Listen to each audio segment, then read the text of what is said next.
Come on in, take a seat.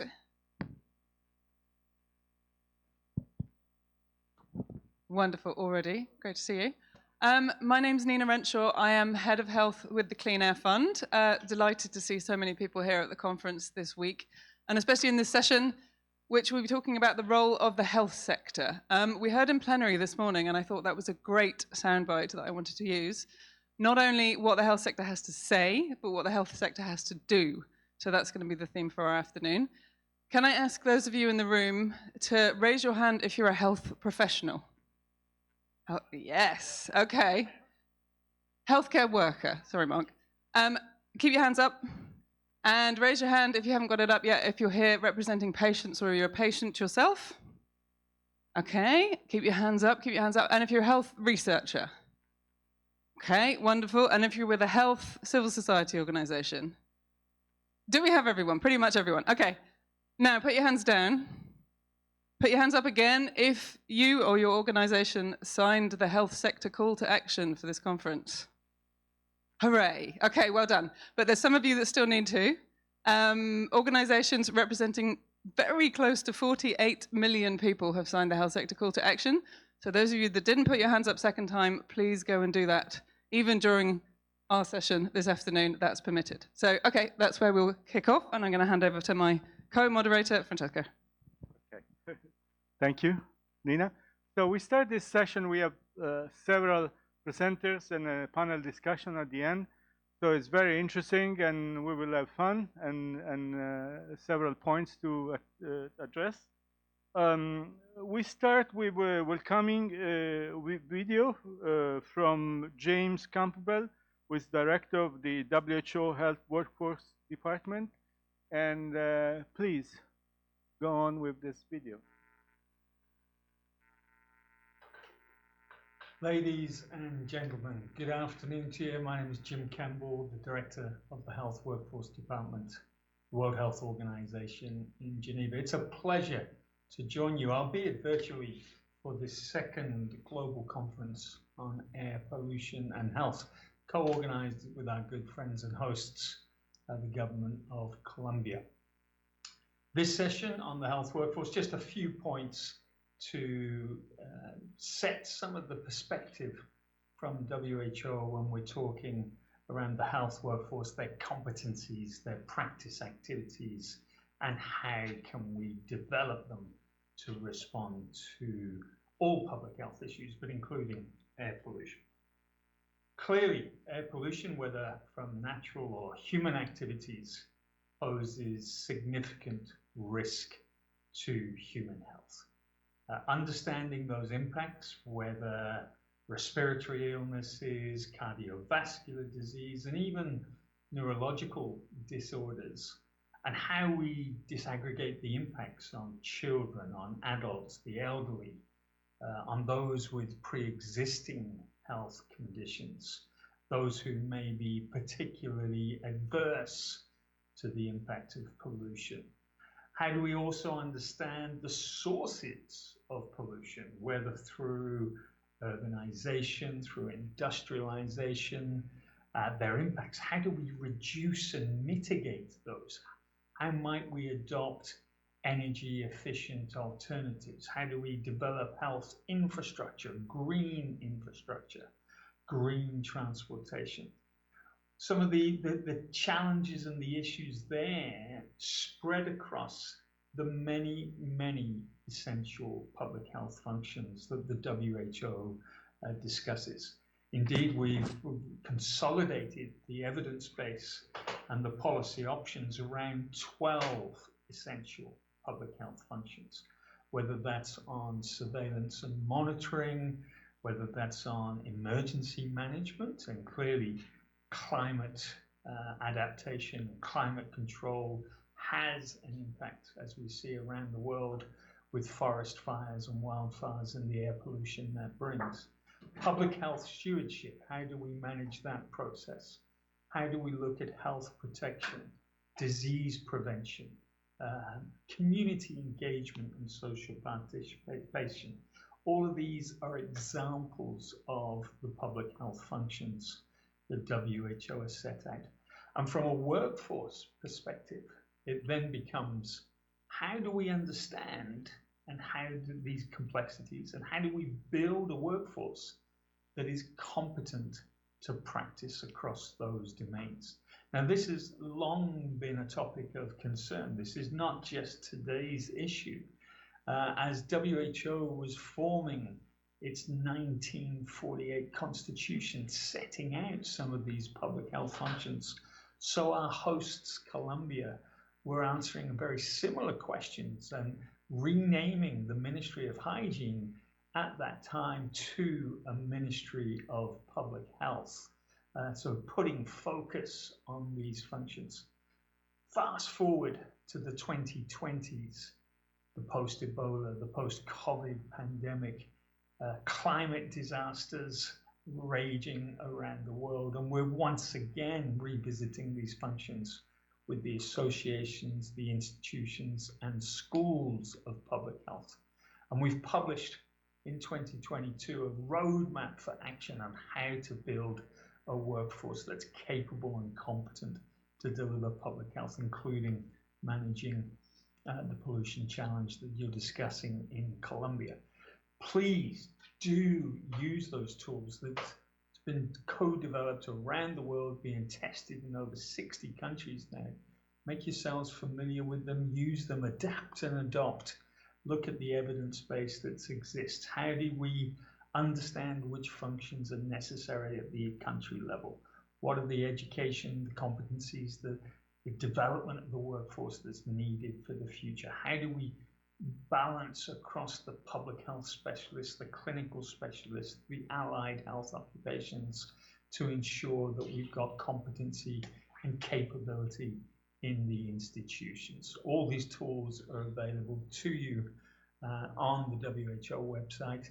You'll hear lots of examples of some of the adaptation of some of these tools and the approaches in the other speakers and panelists. But please do, if we want to solve the challenge of air pollution, if we want to look at the complexity of public health that exists, we need a public health workforce that's competent and able and supported to do that. I thank you.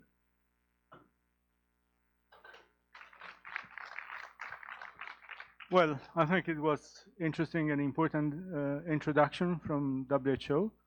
And so we have to learn how to be competent and how to be effective in our communication. So we have a long list of presentation and few advice. If you need the translation device, you can pick it up. It's we have translation from Spanish, French, and English, and Portuguese, of course. And then Carla will help us with managing the time. We have the orange card. The orange card, can you show the orange card? The orange card means 1 minute is left. So it's very useful for timekeeping. So, and now we start with setting the scene and with a communication from Barbara Hoffman, how to mobilize Health and Medical Association for Clean Air. Professor Barbara Hoffman is an environmental epidemiologist.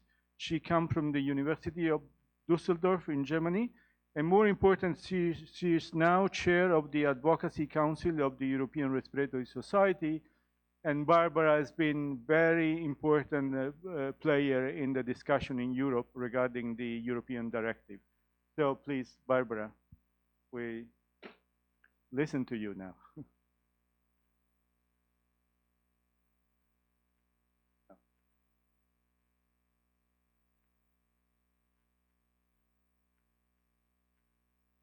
Yeah, the big okay, one. This one. Okay, well, good evening, everybody. Thanks for the introduction again, and thanks for having me here. As Francesco already pointed out, I'm here to represent the European Respiratory Society. And the European Respiratory Society traditionally has been quite active in advocating for clean air within Europe, within European politics. And I just want to give you a few of the experiences we've made, some lessons we learned, and maybe some inspiration. And as Nina started with a little survey here, I want to repeat that. Who is with a medical or scientific society here in the room?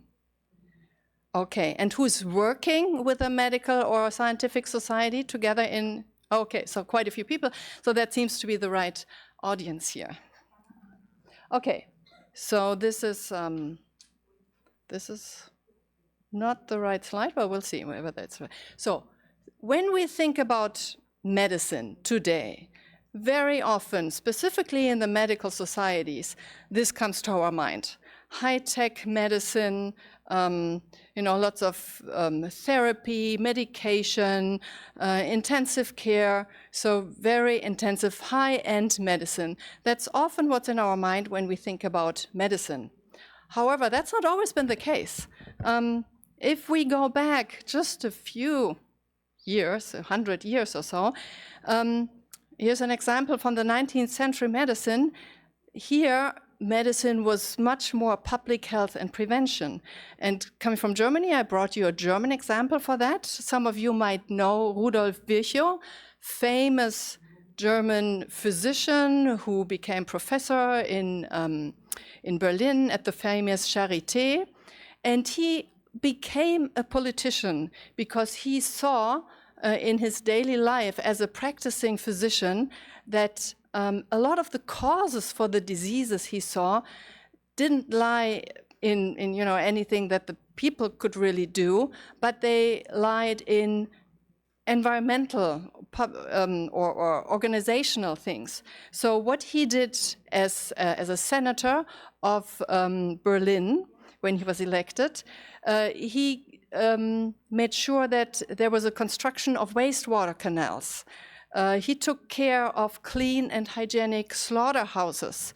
He built science-based community hospitals. Until then, medicine was mainly relying, there wasn't really any medicine. It was, charitable hospitals run by the church where basically people were going to die and being cared for while they were dying. There wasn't any science-based hospitals around until then. So he was one of the big founders of these.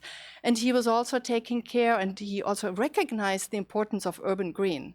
So this is just an example how very often the root causes of what we are then, seeing as doctors, for example, they lie much earlier than what we think of. And the interventions that are needed don't necessarily lie in the direct realm of what we think is medicine. So now turning over to air pollution, the case of air pollution, that's a classic high-level public health problem. Air pollution cannot be controlled by the individual. It knows no borders. And the regulation on the local as well as on the national and supranational level are needed to effectively fight against it. And this is where medical and scientific societies are needed and can play such an important role.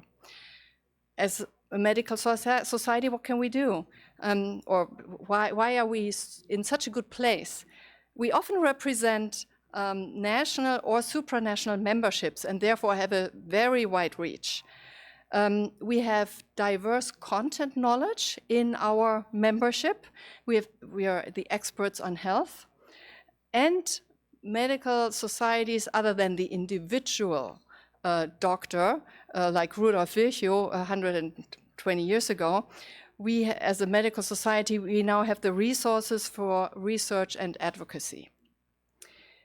So what are the 4 pillars of engagement that a medical and scientific society can do? Where can we really make a difference? And I built this nice Greek temple here. So the first pillar I call produce and translate scientific evidence. The second pillar is act as a multiplier. Third pillar, advocate for clean air policies and exert political pressure.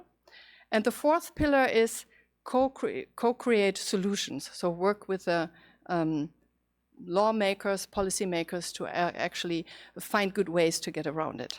So I'm just going to, dive into these 4 pillars a little bit more. As scientists, we like to produce lots of great papers, and so we have this pile of papers, but of course that's no big use for policymakers. They won't read that. What they need is, one step back. What we need to do is we need to produce science that actually answers policy-relevant questions. And I brought you just one example of a policy-relevant question that we recently tackled. It was funded by the US-American Health Effects Institute, located in Boston.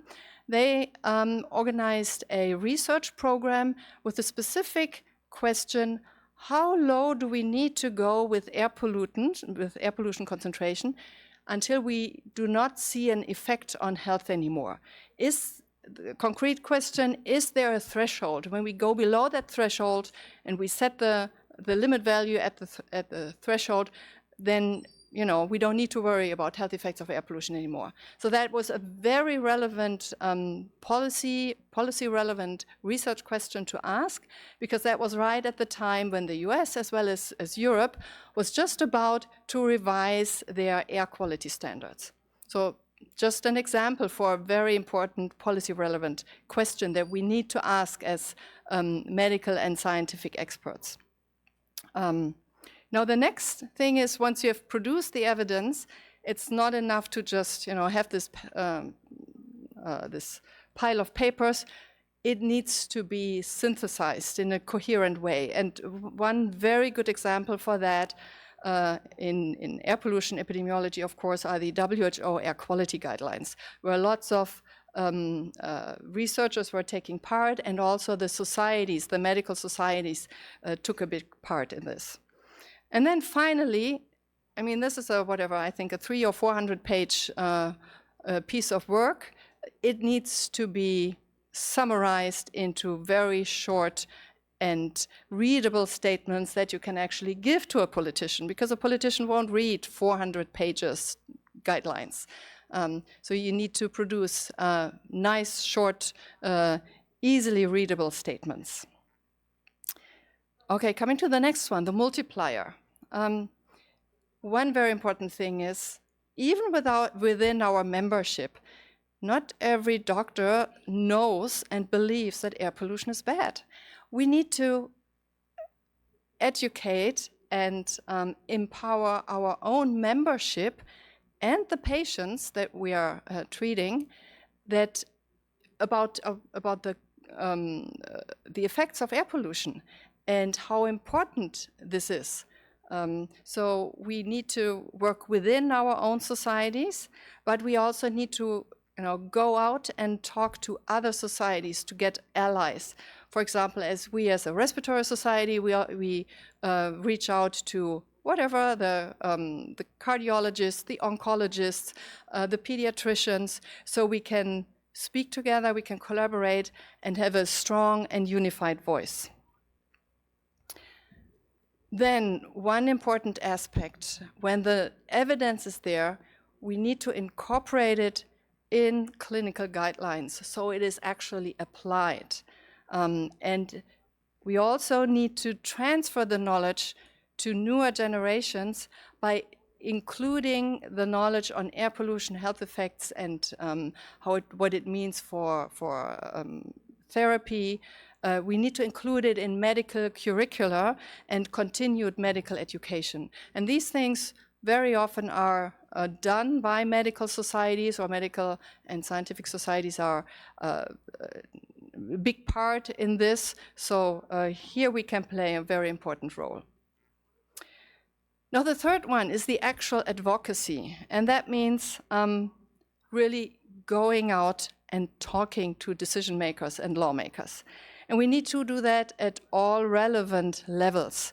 In Europe, it's the supranational level of the EU, of course, but then there's the national lawmakers and policymakers. And don't forget that there's the local lawmakers, like the town halls, the mayors, the local decision makers that are very important to target, because many solutions also lie locally in the cities, for example. So we need to talk to them. Okay, and I'll be done. And now the final pillar is the co-creation of solutions. Within the medical and scientific societies, here are the experts. They know what to do, but of course, we need to find solutions that fit to the local situation. So we need to work together, engage in participatory research, and really include all the stakeholders, including the population, the patients, into the forming of solutions. And this is here the number 4. This needs to be cross-disciplinary. We need to bring the different silos together, you know, the health sector, the environmental sector, energy sector, traffic sector. They need to talk together to find and co-create solutions. And as scientists also, we can then provide evidence how solutions, which of the solutions actually work. So I think these are the 4 pillars of engagement for medical and scientific societies. And of course, here they are wanted.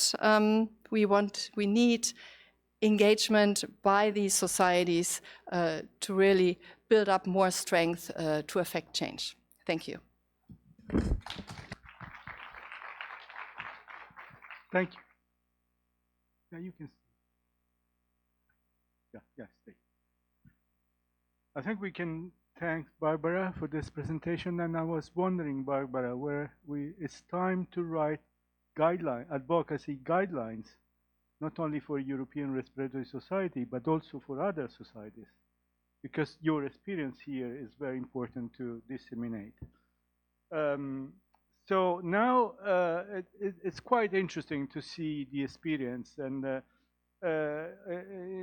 we have now 4 stories that are coming, and they may be very interesting to look, and they're coming from different parts of the world.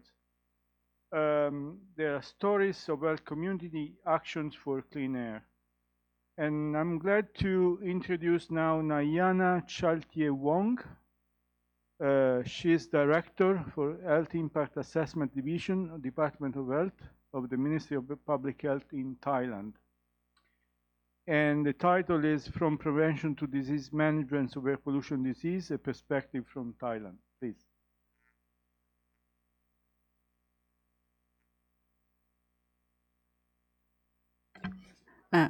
First of all, สวัสดีค่ะ Good afternoon, everyone. I'm glad to be here today to share your information from Thailand about the prevention and management of the air pollution disease and from Thailand. This one.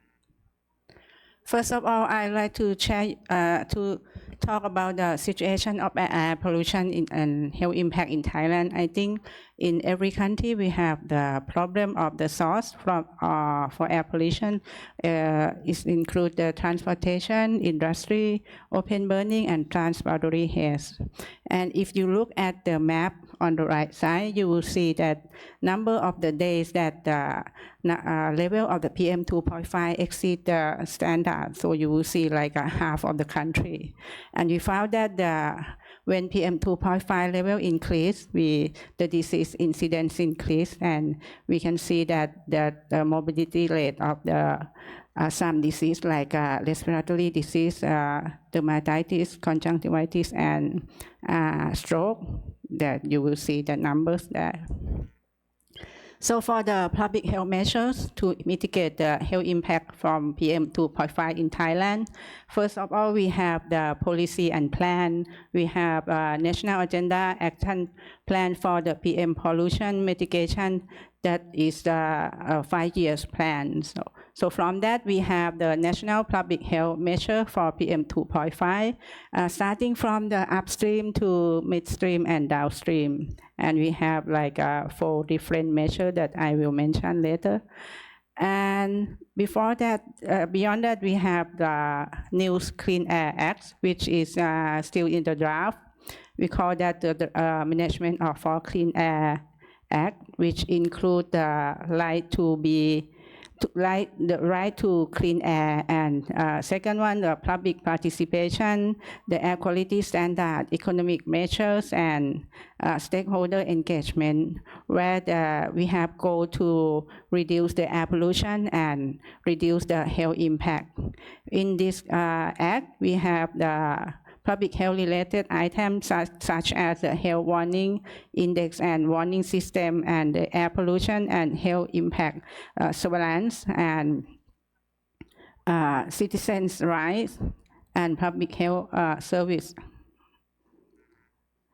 So for the prevention activity, the first in the upstream, we have the communication and raising public awareness.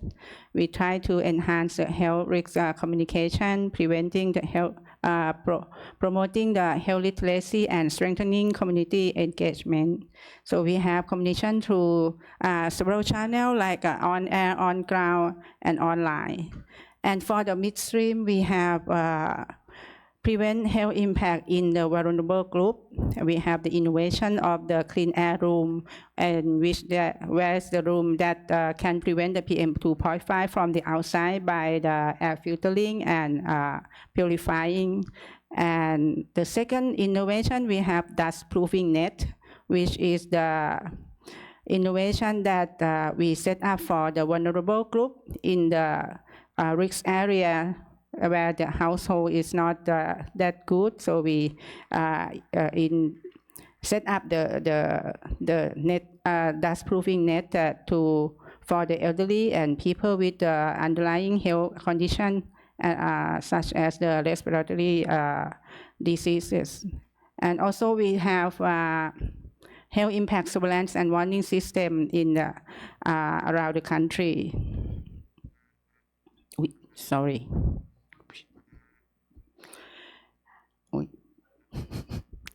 And also for the downstream, we have provide medical and public health services. We set up the telemedicine system and the pollution clinic, which can be on-site and online. And we have set up the public health operational team. And the last one is management and monitoring system. We have the system for the Public Health Emergency Operation Center at the central, regional, and provincial level to monitoring the progress, result, and regular meeting for the executive administration to transfer the policy into the operation. So that is all for the Thailand prevention of the air pollution management. Thank you. Thank you. This case studies are very interesting. I think we can allow at least 1 or 2 questions for it. Can you stay here? Yeah. For the presenter. Any question? No, I have a question. So you provide a lot of details about the personal intervention, like the air purifier and the dust proofing net, which is something I didn't know before. But what about the upstream, intervention? This plan was only the plan of only the Minister of Health, or was coordinated with other ministers? Actually, we have the coordination with the other minister. We have like a national committee on the air pollution management, which include the Ministry of Environment, Ministry of Commerce, Ministry of the Tourism, Ministry of Foreign Affairs, and other ministries that involved in the solving the problem of the air pollution in Thailand. Perfect. Thank you. So it seems we need to learn from Asia now, which is interesting. So we go to the second story from Mark Hayden. Mark is a pediatrician from Great Ormond Street Hospital in London. And his interesting contribution, inclusion of air pollution data in clinical medical records. So you tell us what the medical professional should do now.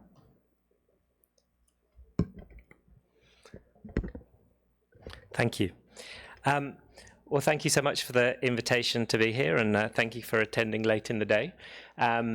Great Ormond Street Hospital was started around about the time of Dr. Virco, and back in the day they probably had a similar approach, but now we're extremely super specialized and need vast amounts of data and lots of equipment, in my case in intensive care, to do anything. I regularly assess huge amounts of data on every day, and so that was really how I tried to be.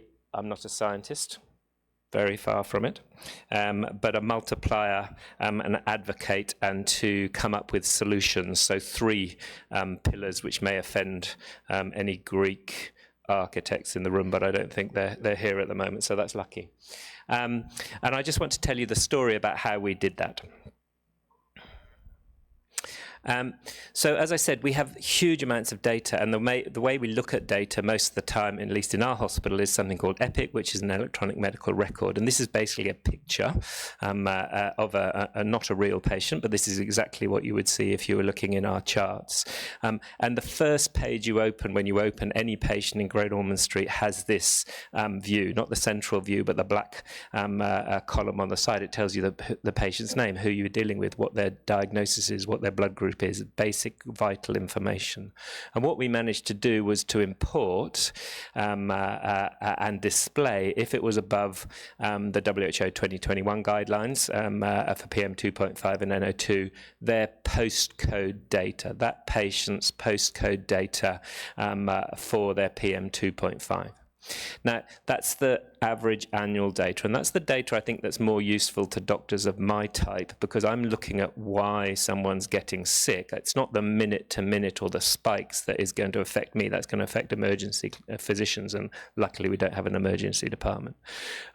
But really, this wasn't a scientific undertaking. This was a advocacy or a multiplier. We know that our clinicians, including me, are very ignorant about air pollution and its impact, even though it affects some of the diseases we treat, like lung disease with lung transplantation. So we wanted to make it very quick, easy for clinicians with one hover or click to get to quality information, and that's just an example of the quality information that they get to, and I'll talk a bit more about the source. So we did that a couple of years ago. I'll tell you a little bit about some of the outcomes in a minute. What we've done in the last few weeks is we've put it into the app that all patients have. This is my son's data, don't worry, he doesn't know, so that's okay. And I could open that app now, and I could see straight to this air quality information as a father. And that's really the next step we took. We took a couple of years to do it. We wanted to give the clinicians time to settle in and not be able to say, oh, you've sprung this on me. But we think this is going to be an even more powerful opportunity for patients and parents to start asking questions of their doctors, if they choose to, about air pollution, what impact it has, and what they might be able to do, and we'll subsequently provide methods for doing that. That's it, really. I mean, really, it's all on one slide, but I've got a couple more. These are, again, the 3 pillars that you need. You need good quality data, and Daniela from Imperial is a scientist, so she provides us with the initial good quality data. You need someone within your electronic medical record team, otherwise you'll spend 2 years like the Dutch, who very excitingly are just about to do this in Amsterdam, UMC, in May, because they have the same electronic medical record, but perhaps they didn't have someone like Johanna in the middle, who was already embedded in that team and already cared about air pollution, and allowed us to achieve it. And then you need to point to good quality resources like that colourful picture that I just showed you, which was created in part by the Clean Air Fund, who funded Alice, who works with the Royal College of Paediatrics and Child Health, and created those useful guidelines for clinicians. So what are the other three important things? Well, you need good quality data. We're moving to government data because it's going to be more up-to-date and reliable. You need to start a conversation with your patients, and that's what we're doing. And we are now looking to link into other social and environmental determinants of health, like DACI and things like that, and that's our next step. Just quickly on outcomes, and certainly this isn't science, we went from a few hundred doctors and a few thousand patient interactions when this spread across the river, which is a much broader barrier in London than the North Sea is, I can tell you, to these other hospitals that went up to 2.5 million outpatient consultations. People hover. What they do about it, I don't know, over the link several thousand times a month. And we managed to get on the front page of The Guardian last year on the same day as a major pollution event was occurring in Sydney. So I thought that was a result. That is everything I had to say. Thank you for the opportunity to talk, and thank you to Colombia for having such beautiful birds and allowing me to photograph them. Splendid, Mike. So just remain. This is very interesting experience. So I have a question. This is comes with technology, of course. And you had people helping with technology, and nowadays you can do, air pollution, but also other social and environmental determinants. My question, what was the response of the hospital and the pediatricians to this? Well, the response to the hospital was good, because the main thing that Great Ormond Street likes is positive press. So the hospital was very happy, and it aligned with the hospital's policies, so they were happy. The individual clinicians were largely annoyed with me because I gave them an awkward problem, an inconvenient truth, and I was putting it in their face. That's why I didn't send it straight to the parents, because they would have actually lynched me. Even respiratory clinicians go, what do you want me to do? There's nothing my patients can do about this. I'm not sure that's entirely true, but it is a fair point. It's not, I can't give them antibiotics, I can't just fix it. It's a fair point. Even our lung transplant physicians don't feel comfortable talking to patients about the fact that post-op, they're more likely to reject their lung transplant if they live close to a main road. That is not discussed with patients, and that is morally concerning, but what is the right answer? So it's opened up a dialogue, it's opened up questions.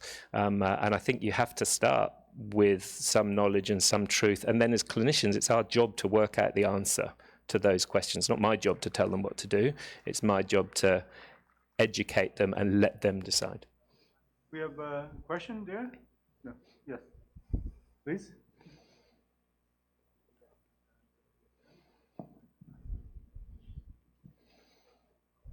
Hi, thank you. This is really, really interesting. As a fellow pulmonologist and critical care doctor working on air pollution related stuff, I've always thought about how can we incorporate it into the medical record, and really great to see what you've done. And I was curious, if I understand what you've done so far, it's a general information sheet about air pollution and health. Correct. So it doesn't distinguish patients who are more heavily exposed based on where they live. And I was curious if that might be a way to guide the clinicians. Who should I spend the most, yeah. Yeah, no, that's a very valid question.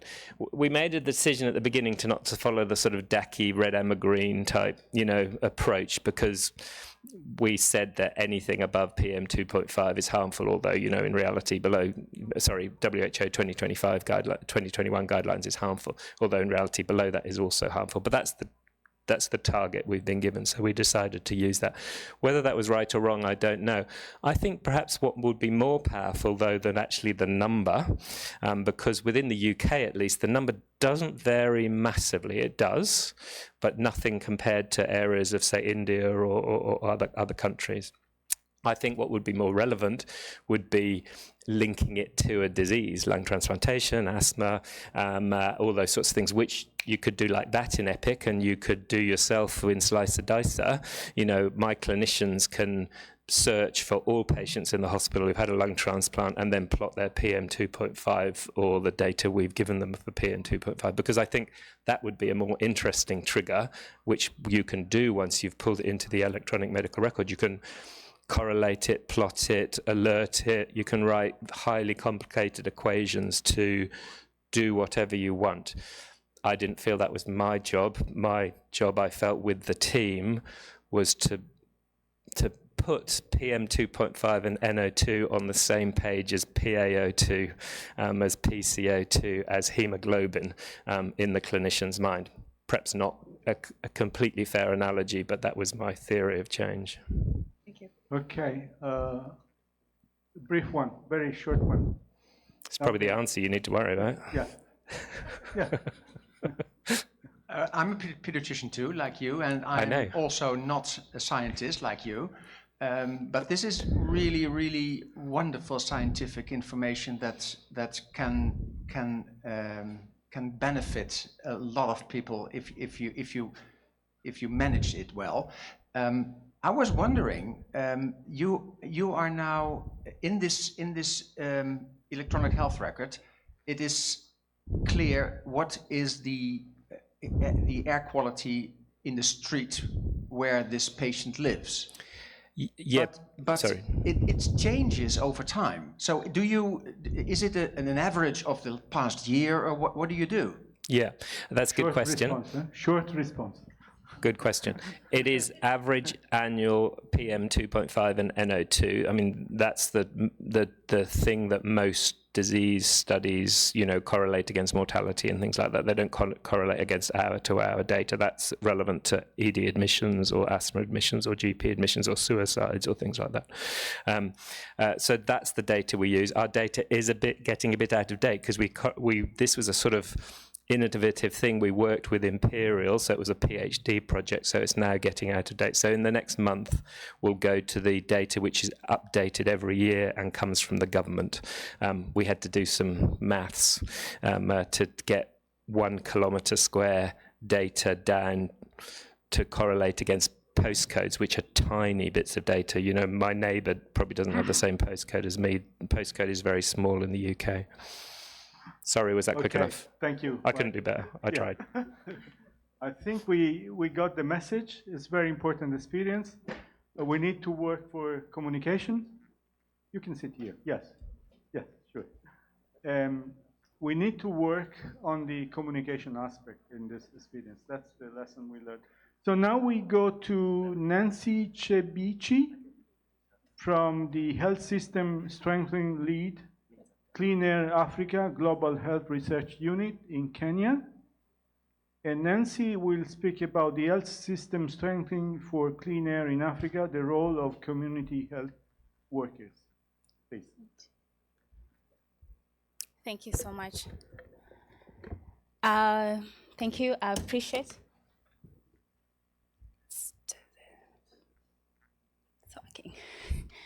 Thank you. It's been mentioned, my name is Nancy.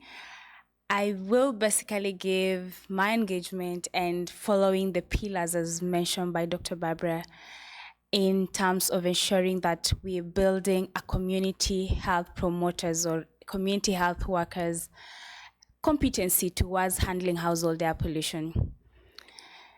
So I have a background in public health, and I have practiced as a community health promoter, as a community health worker supervisor, as a researcher, and I've also worked within a government setup.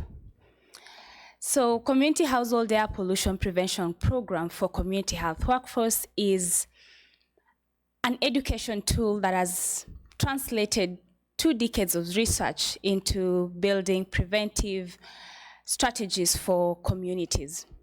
So this tool not only trains community health promoters in how, on on the impacts of household air pollution, but also ensures that they have an understanding of what are the prevention measures they can implement, and also ensures that they understand how best to advocate for change within their own communities.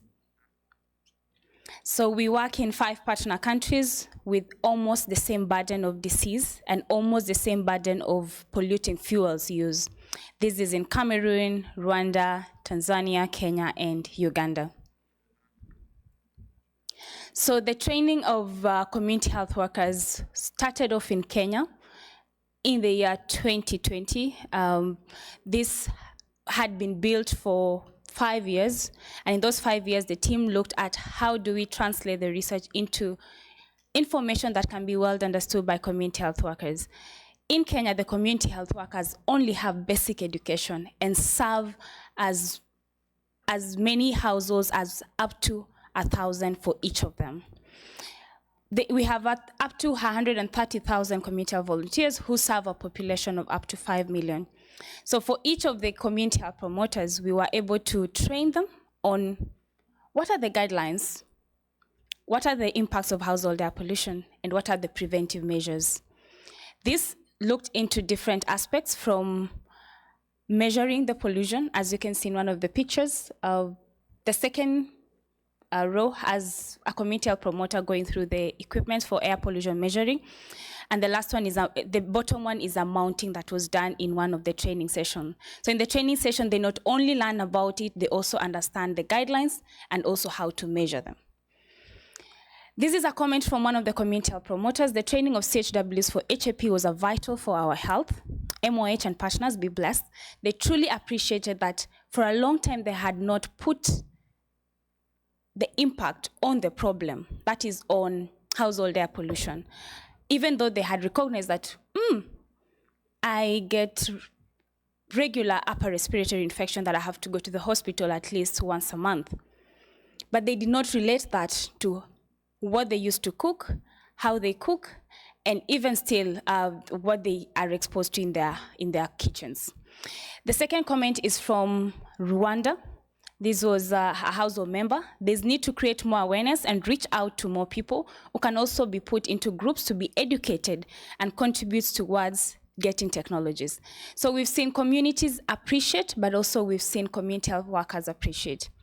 So the lessons that we were able to learn from Kenya, we've been able to transfer this to all our partner countries, and we are currently working in Rwanda, Uganda, and Cameroon to ensure that each of these countries are able to adapt and adopt the training materials as has been developed from Kenyan context.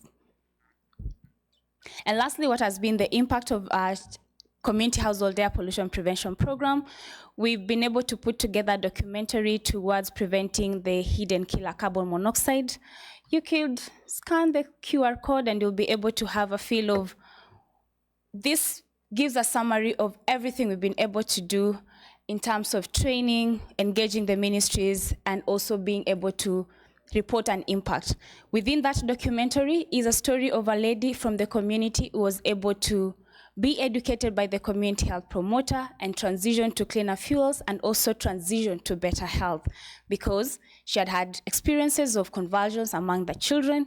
She had also had persistent headaches over the years, but with recognition based on health education that had been offered by the community health worker, they were able to transition to better health.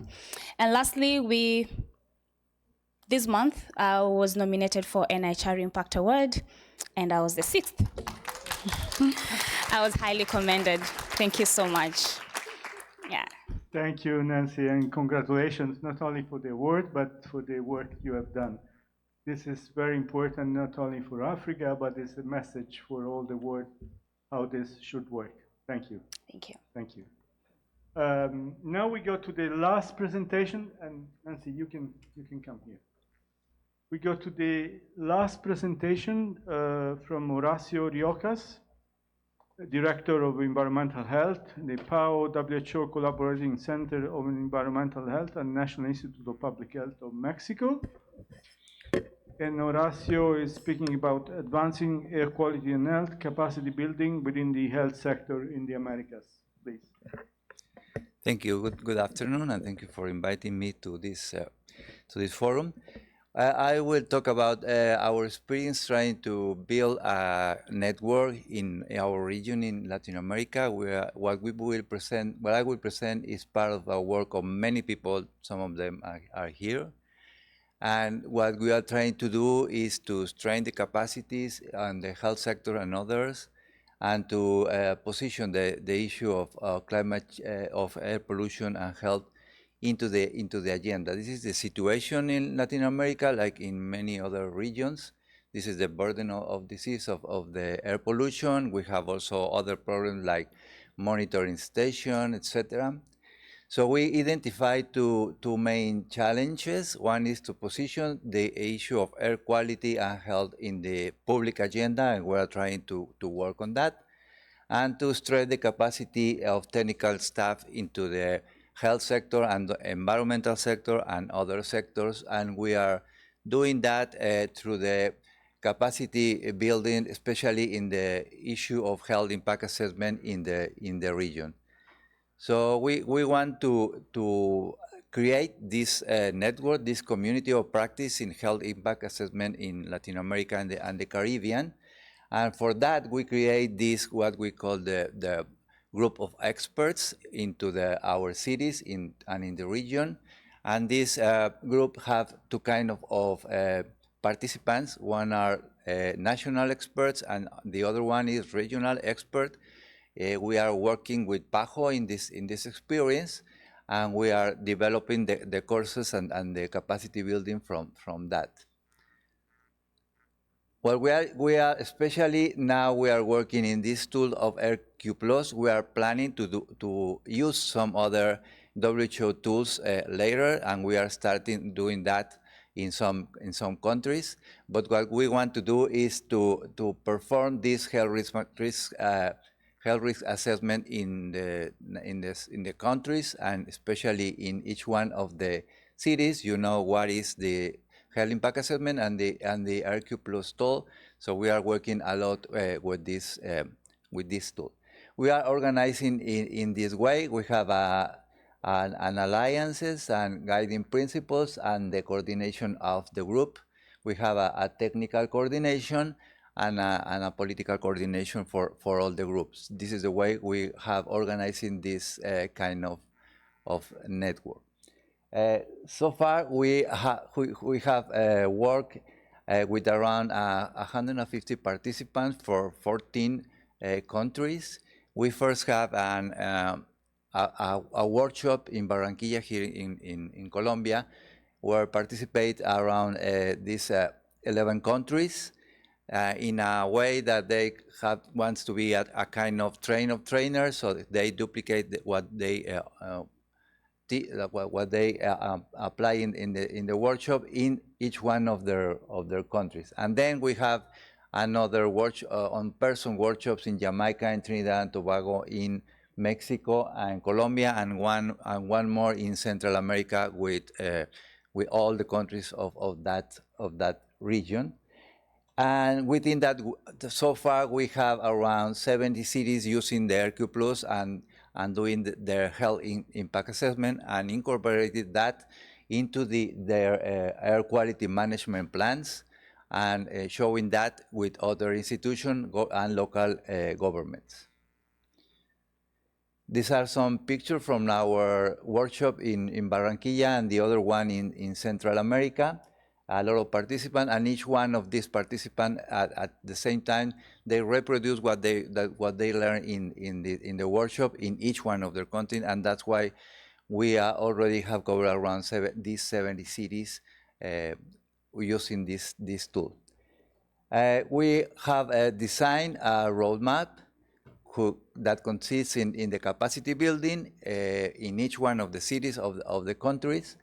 We also want to have a kind of leaderships in each one of the countries, trying to incorporate the health impact assessment in all the national plans.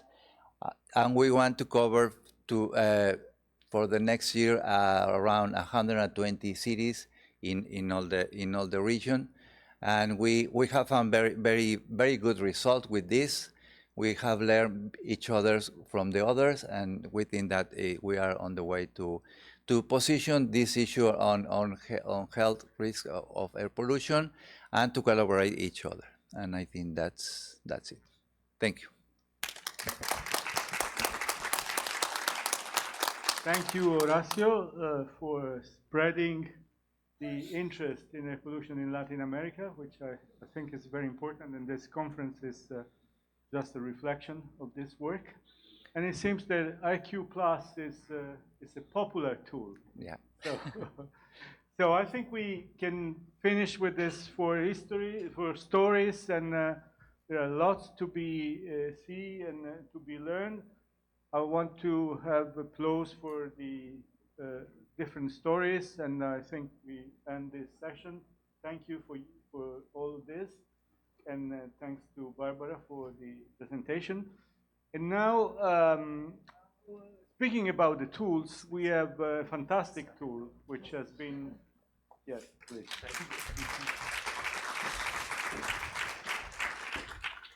We have a new fantastic tool which has been recently released. And I call now the real organizer of this session, Samantha Pecoraro, Technical Officer, Air Quality, Energy and Health Unit at WHO. And Samantha has been the real organizer and planner and the real person for this educational tool. Please, Samantha. Thank you, Francesco. And that was my background alone, but I was thinking while you were speaking, I want to sit with the stories of our communities. But actually, the toolkit that I'm presenting is a container, right, of the stories that we've heard. And it's also a multiplier. I continue the exercise that Barbara and others from the speech from Barbara have taken. So I'm glad to present you the Air Pollution and Health Training Toolkit, which aims to equip health workers, public health workers, allied professions, as Dr. Campbell was saying before, so those who are also working on the determinants of health, to understand the risk of air pollution on health, communicate with patients, individuals, general populations, as well as advocate for clean air. The toolkit is composed of, let's say, 4 elements, but the first one is an online course, which is hosted in the WHO Academy platform, and I will talk about this in a few minutes. Training modules that you can access here from the button and below, but there was not enough space in the slides. This is the homepage of the toolkit, and you have the QR code there. The Train the Trainer manual, and advocacy button for communication and outreach material. So the first element, let's say, it's the online course hosted by WHO Academy platform. It has been released, actually these elements of the toolkit have been released 1.5 years ago.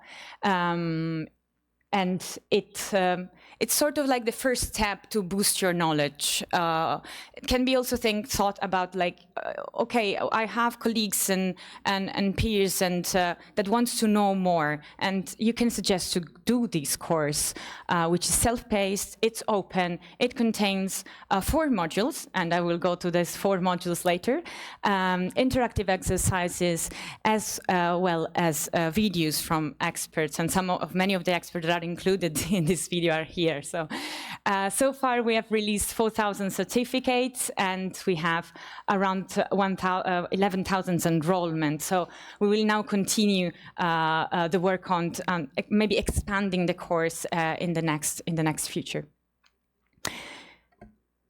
Back to the toolkit's second part, the modules I was referring in the online course are also the modules that are downloadable in the platform, so that you start with the online course and then maybe you're already aware of air pollution and you know already you can use the modules to disseminate the knowledge. First module is on ambient air pollution. Second is an introduction to household air pollution, health effects of air pollution as a general overview, and then the role of health workers and public health workers. How a module look like, website and page.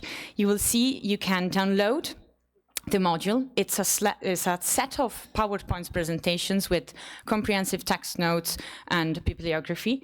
You can download it in the PDF, but you can also request it in PPT, in PowerPoint, so that you can modify, adapt, and make it the most suitable version for your own context. We also ask for a couple of information when you request the PPT to allow us to understand how you will use these modules and how you will use the materials, and also able to track a bit better its usefulness. The 4 modules are accompanied by a train-the-trainer manual. It uses a train-the-trainer approach, so it means that it's a document that enables users to become then trainers. It includes practical and logistical aspects of organizing air pollution workshops or educational opportunities, both online or in person, and includes a comprehensive list of interactive sessions, activities, tools, and templates that you can use to build and to make the use of the theoretical modules more interactive. Ooh, sorry. Voila, this is the first thank you I have to say. The modules and the toolkit was pilot tested in several online, let's say, settings, but also in person with 100 health professionals from Rwanda and Ghana. We tested twice the material in collaboration with Clean Air Africa, Wonka here, and of course the country office and Ministry of Health, Ghana and Rwanda. Here you see some of the pictures. It also includes field visit, for example, or some of the interactive exercises as part of the training manual. And the thank you is to all the participants that helped us then in the evaluation part to improve the toolkit before it was released. The second thank you is to all the international experts and scientists and education experts that help us building this toolkit. So many of you are here, so I can thank you in person. This is a living toolkit, right? So it will continue to be updated, and new activities, new features can be incorporated. So please reach out in case you have ideas. I'm sure we can make it better. So thank you. Thank you, Samantha, and I hope WHO will make enough publicity of this toolkit. So I give the floor to Nancy to start the panel discussion. Okay, thanks very much, Francesco. I'm going to call the panelists up. This is going to be a conversational session, so I'll call up the panelists for the next section. Lujain Al-Kodmani from the World Medical Association, immediate past president and representing the World Health Professionals Alliance here. Alex Simichev, who is co-founder of Air for Health in Bulgaria and is a pulmonologist turned parliamentarian, so can speak from lots of interesting perspectives. Maya Mailer, who is co-director of Our Kids Climate and co-founder of Mothers Rise Up, and Alan Abelson, GP, member of the Working Party on Planetary Health at the World Organization of Family Doctors. Thank you so much, all of you, for joining me. Take a seat. Wonderful. There will be Q&A from you guys at the end of this session, so please think as our speakers saying what they have to say, what you would like to ask them. We'll have time for that at the end. So I will start, Lujain, with you, if I may. How can national medical associations and doctors, in your experience, influence policies? And there's another mic there. Thanks. That's a very important question. It's also a good follow-up from the presentation we heard from the previous speakers. I think physicians play an important role to influence policies, given their medical expertise, patient advocacy, as well as public health leadership.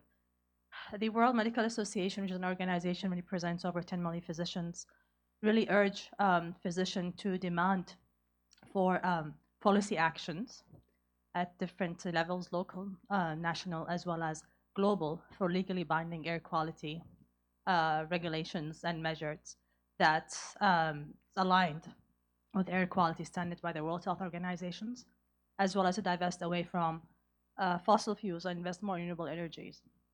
And now there are questions about how. First is about collaboration.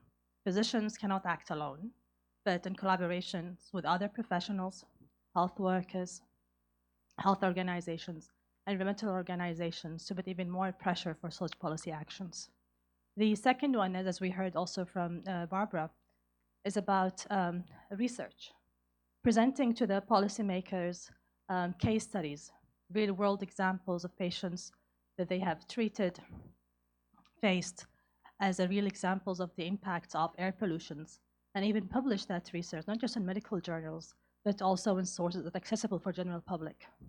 The third is the power that they place in being the source of health information to their patients by creating this public movement targeting not just general public, but also vulnerable populations, advocating for behavioral change, and also with their healthcare leaders to be sustainable ones and demanding for sustainable and resilient healthcare system. The third, which is important as well, is education and capacity building. So we just heard about the toolkits from Samantha, but we also, in addition to that, we need even to include in the medical curricula and the training of those physicians and healthcare professionals about how to influence policy and what they can do to present their positions and their call for actions to the politicians. And there's a very important skill. Like for me, when I was medical student, I wasn't taught that. And many healthcare professionals seek such experience and knowledge. Fourth is to demand a seat at the table, to act as advisors, consultants to the policymakers, and to be a guide and a hand in creating those policies.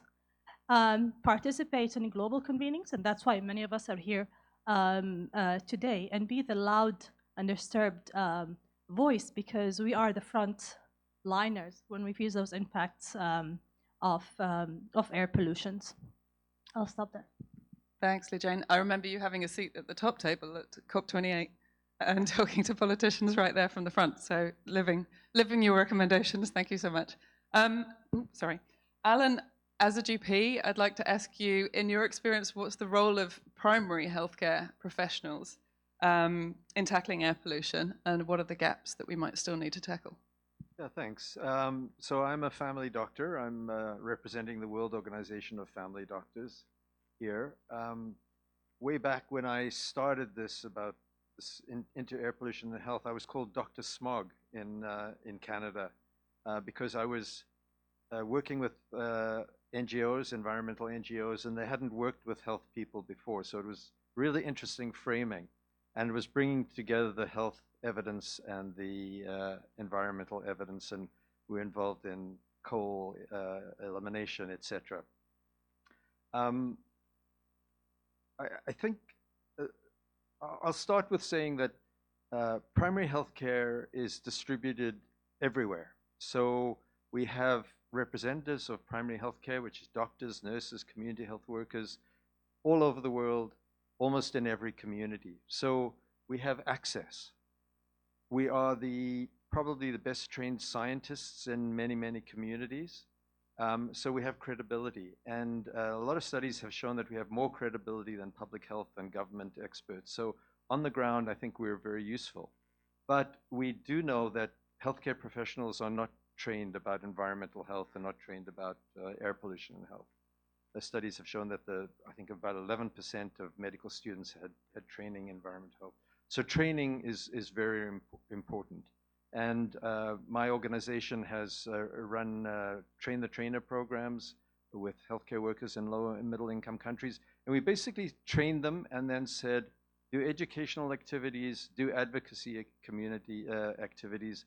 And we watched and saw what they did. And it was very interesting there, what they were able to produce. I think we need, so there are a number of tools that I think are useful.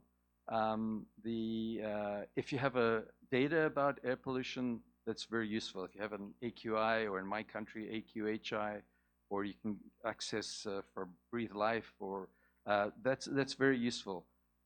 What we think in our organization from our experience with our trainers is that we would like, together with the stethoscope, to have a low-cost sensor.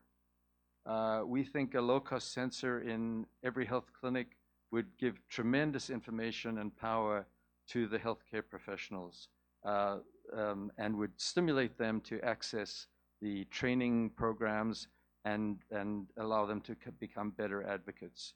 So perhaps I'll end there with that. Thanks, Alan. We'll have another round, I'm sure, as well. Dr. Alex, pulmonologist turned politician. I wanted to ask, before you turned politician and you were a doctor, did policymakers want to hear from you? Were they open to your professional expertise? No, because in medical school, we are not trained how to talk to policymakers. And now being a policymaker, I know how you can talk to policymakers. And I actually researched some peer-reviewed journals on that, and there are publications on how to talk to politicians. I can share the information. It's a 3-step process. First one is to have a problem. The second one is to have a solution, because problems without solutions, politicians do not want. So the second, you need a solution. And the third one, the most important one, is the timing. And that was back to where Mark said, there was an issue with pollution in Australia. That's why the thing got published on that day, because there was an external event, which was the timing. So if we want to talk to politicians, you need to do a horizon scan all the time for reasons why politicians would want to talk to you. So problem, solution, and timing. Okay. And can you talk a bit more about your work with Air for Health in Bulgaria and what you're achieving? Actually, when my first grandchild was born 9 years ago, I started Air for Health, which is an NGO, a public charity for specifically the health effects of air pollution.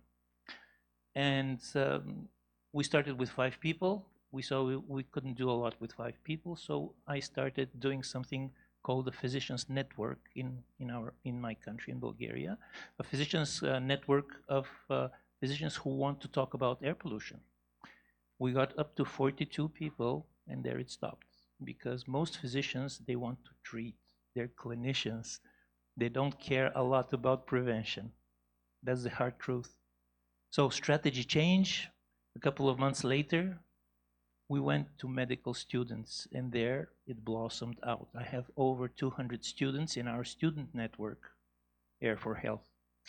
I think medical curricula should go to students first, because what we teach in schools can materialize later in their medical practice.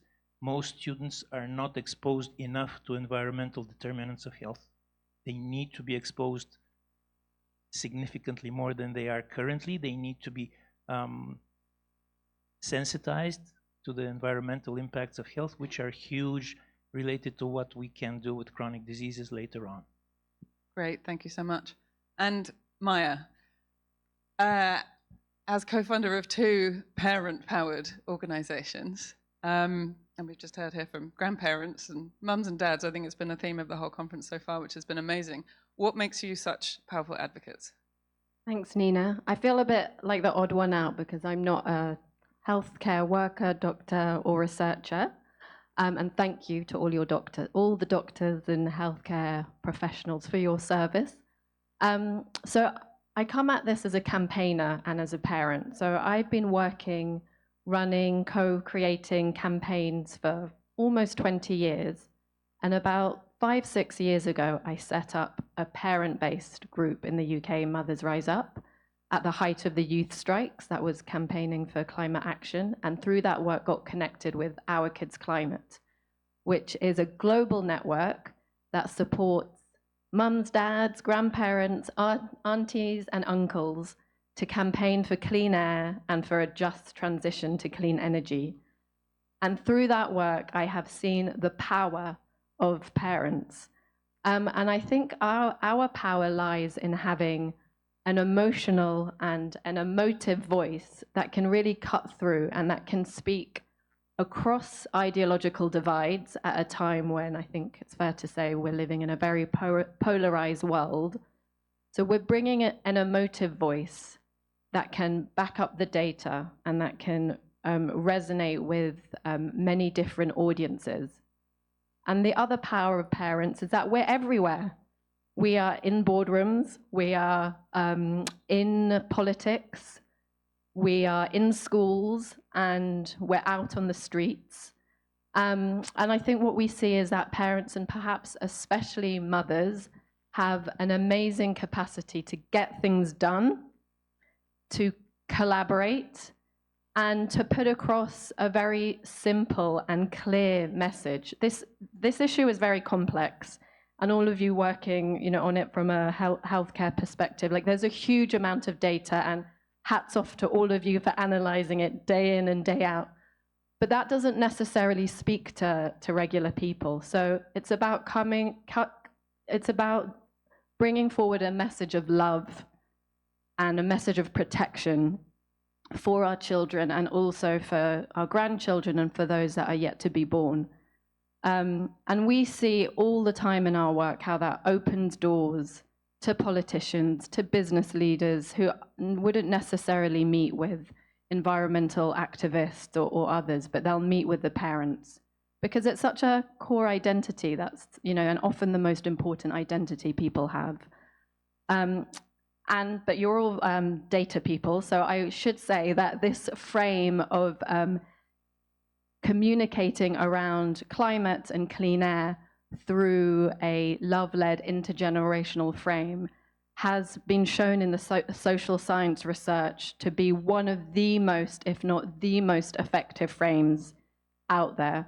So in 2023, so just a little over a year and a half ago, an organization called Potential Energy, based in the US, conducted a huge poll across 20 countries, polling 60,000 people. And they found that the frame that resonated the most to inspire people to take action on the climate crisis was love and care for our children and for the next generation. This frame was the most consistent one that resonated across geographies, across income brackets, across age groups, and across social economic categories. And it was above green jobs and so on. So I think, we feel the power of parents. We've heard the incredible stories from Rosamund Cassie-Deborah and from some of the mothers that are here in the room today, and it's also borne out in the data. So that's why we believe in parent power, and all of you are welcome to join our network. Grandparents, parents, aunties and uncles, please look up Our Kids Climate and come on board. That's really brilliant. Thank you, all of you. There is time for questions from the audience. I'm sure we have some. Yes, hand at the back. Thanks. Where? The lady coming towards you. Oh. This is just a reflection from Alex's comments about inclusion of textbooks for medical students. I have a vivid recollection of an event which I organized about 25 years ago in Brisbane, Australia. You mentioned this, about air quality, indoor air quality, and one invited participant, speaker, was a medical doctor converted, knowing about air pollution. And he said something like this, that every medical student have to learn every word from a textbook, which I think was Harrison. So if it is in Harrison, you must know every word. But if it is not in Harrison, it will never be known. So 25 years ago, and we are discovering the same. So how to make it, this information to Harrison? Who is to do this? That's my question. Thank you for the very relevant comment. Medicine has taken a turn towards technology, which probably originated some 50 years ago, and we need collectively to steer it back towards health. I was thinking at the point in time, being in Parliament, that we need to separate our Ministry of Health in two parts, one caring for health and one caring for disease. Because currently disease has overtaken health.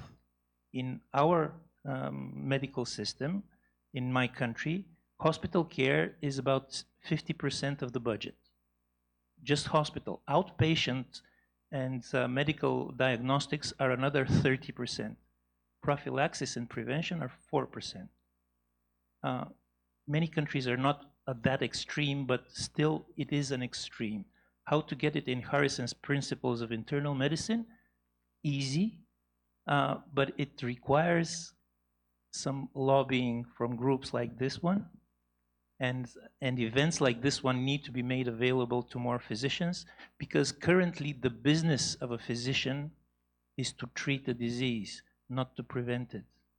If I've heard about the Chinese emperor and his physician, where the physicians were very well paid while the emperor was healthy, and they were killed when he was sick. We need an approach where we actually empower people and reward them for keeping patients healthy, not reward them for treating patients. And then it'll be in Harrison's principles. Thank you. We have another question over here. Oh, we have many questions. Excellent. Thanks. Let's start from the front and work backwards.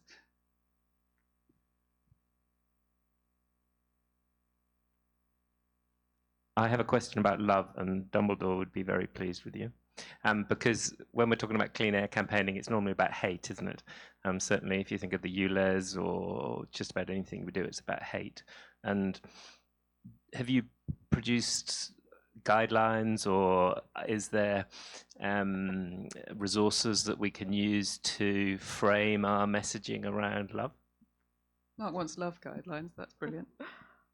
Oh, that's need to go and develop a love guideline.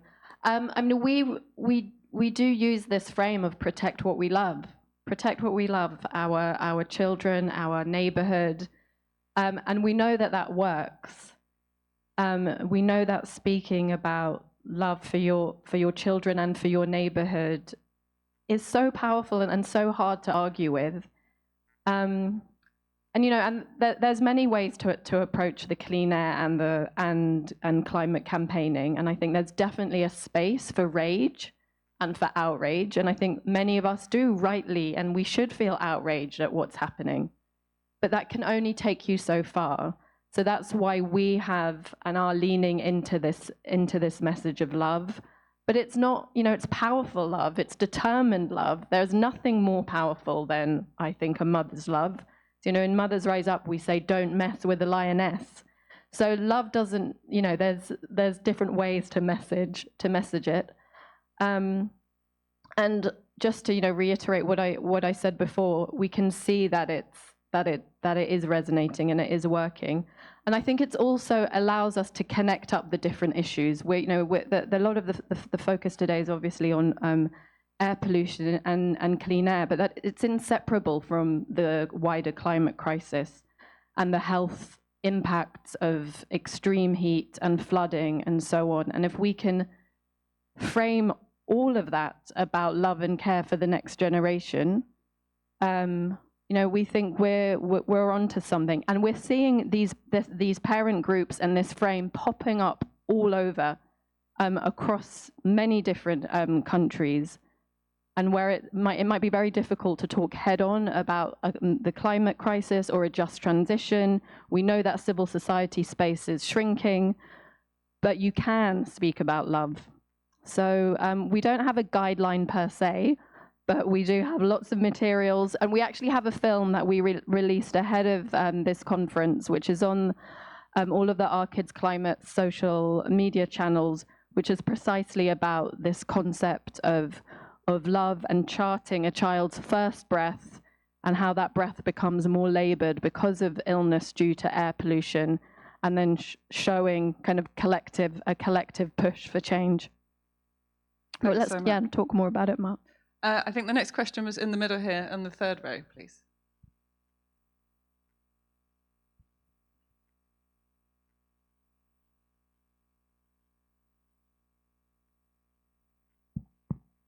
Thank you. I'm Angelo Moreno, the president of the International Federation of Medical Students Associations, and sadly, one of the few youth voices present at this conference.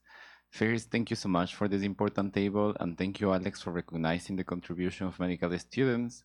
However, it's unfortunate that a session focused on public health workforce does not include medical students or early career professionals, especially the ones in training, because we have seen through the reflection that the education that we are receiving now is the education that actually will impact later.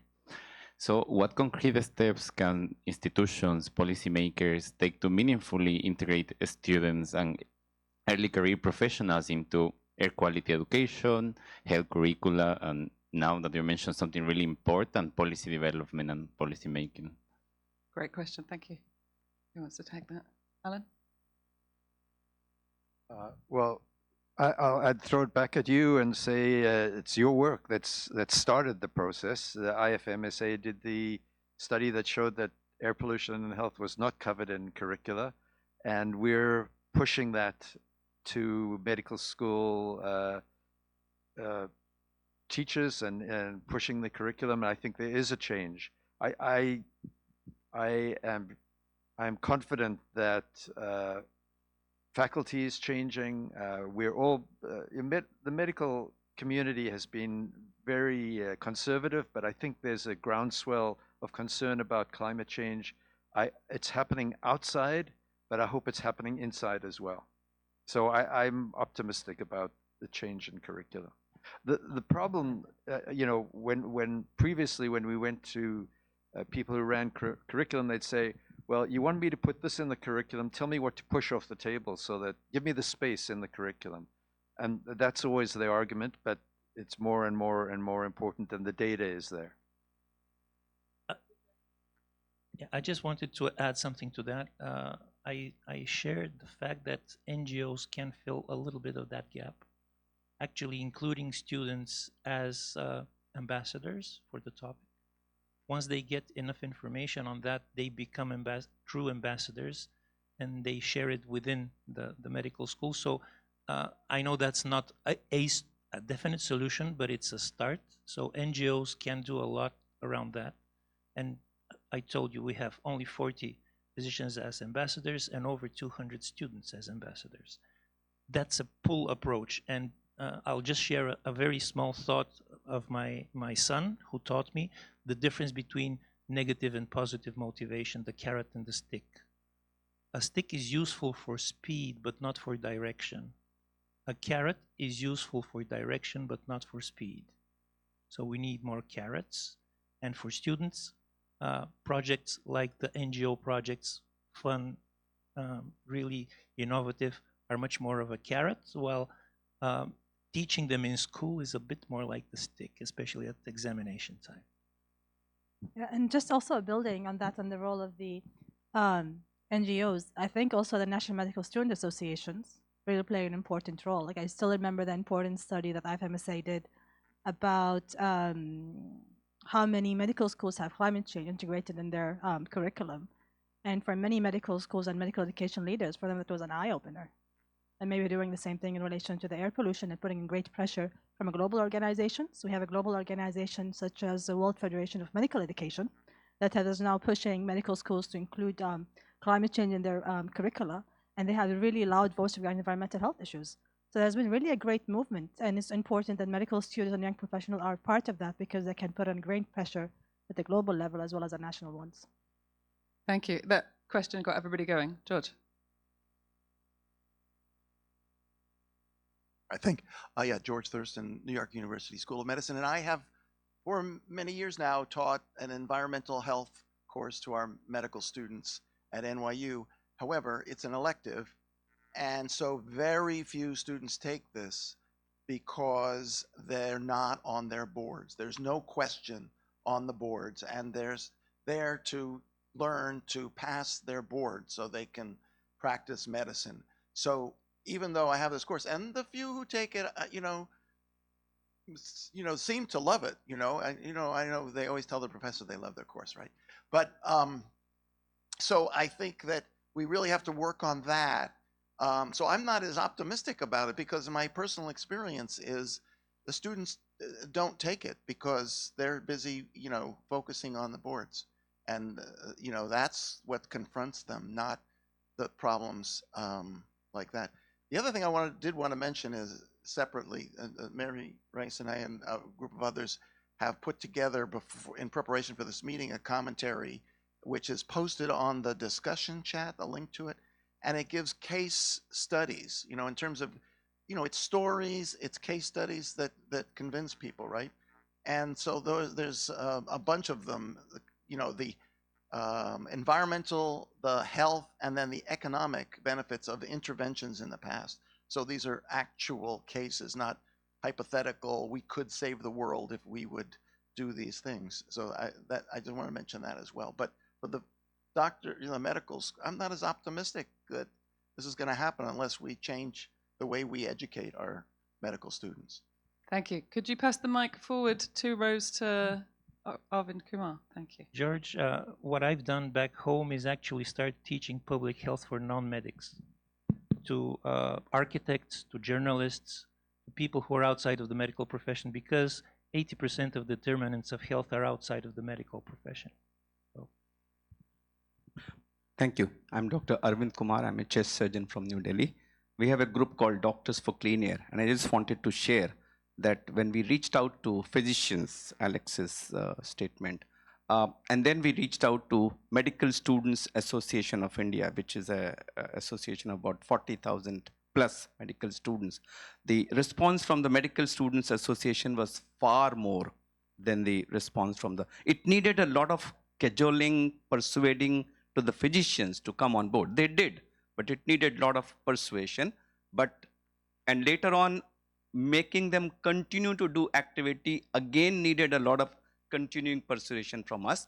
But medical students, once trained, they actually manifested and they multiplied it many, many more times than the physicians did. Mothers, of course, is important. The third group that we found useful, and we are finding it to be very useful in behavioral changes in the communities, is school children. So we have a talk which is modeled on the lines of TED Talk called YES Talk. It's called YES, Youth for Environmental Solutions. So we go to schools and make a small presentation about the health effects of air pollution and why they should be concerned, and then talk to them about what changes they can bring in the houses. And we found motivated children to be the best motivators to bring about a behavioral change in the family. And this we also noticed when we were tackling the problem of cracker burning. We have a festival in the month of November where a lot of crackers are burned, and people used to reach out to the adults, don't do it, but it was done because the children wanted the crackers. And then we took the other approach, started going to schools and convinced children that it's harmful for your health, don't do it. And when the child says, Mom and Dad, no cracker, there is no cracker in the house. If mom and dad say cracker will not come and child says cracker will come, the cracker will come. So we realize the power of children in being able to influence mothers and fathers with love and with authority. So this is the third segment. So I would say medical students are a very potent source. Children are a very potent source. And of course, parents talking with love. So 3 together will make a dynamite which will bring about this change. Thank you so much. That's wonderful, thank you. Intergenerational love from the kids as well. I forgot to say last question before Dr. Kumar, so one last question goes to Mark in the back. Thanks.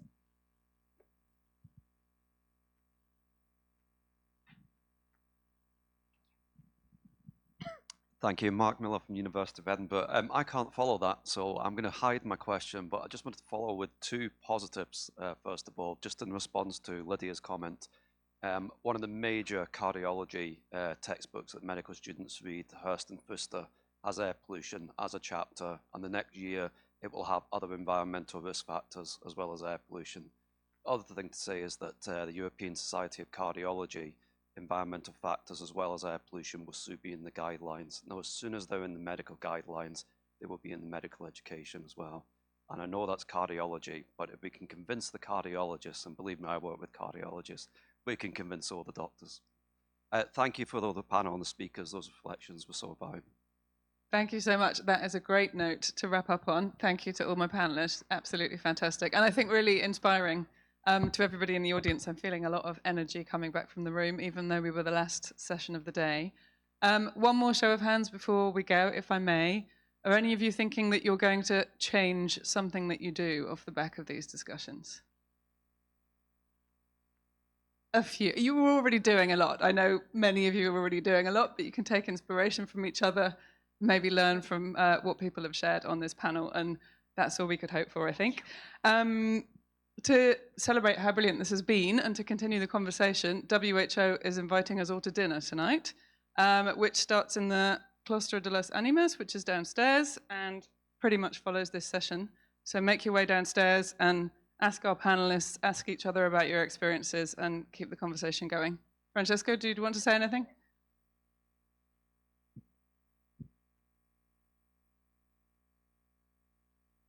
Before the dinner, let's say that I learned a lot of things from this discussion. First, we need guidelines on how to do the advocacy. This should be for the other medical societies. Then we need guidelines how to speak with policymakers. Then we need love material that starts from the children and include the families. I think this is crucial. We need to have a curriculum that is loved by students, but is endorsed by the medical societies and then become mandatory, not elective. And I think we need more smart doctors. Thanks for this term. We need more smart nurses and smart health workers, because this is the only way. And I thank you for your participation. I think it was a very good session. Thank you. Could everyone who was on both panels come up for a photo? Is that possible? Thank you.